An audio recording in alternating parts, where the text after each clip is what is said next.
Samantala, pinaplansa na ng Philippine National Police ang inilatad na seguridad sa nalalapit na ika-4 na State of the Nation Address o SONA ni Pangulong Ferdinand Marcos Jr. sa July 28.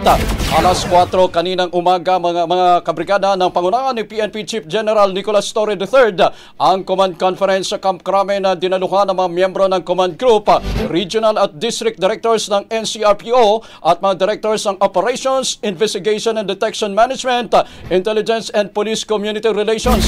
Ayon kay General Torre, ang paggising na maaga ay maliit na sakripisyo lamang kumpara sa tiwalang ibinibigay ng mga mamamayan sa mga programa ng PNP.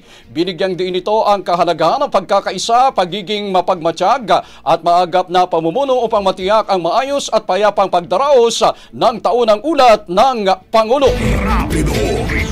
Ang bahaging ito ay hatid sa atin ng Mom's Love ES1 Capsule. Simulang tuparin ang pangarap ng iyong anak. And starting now,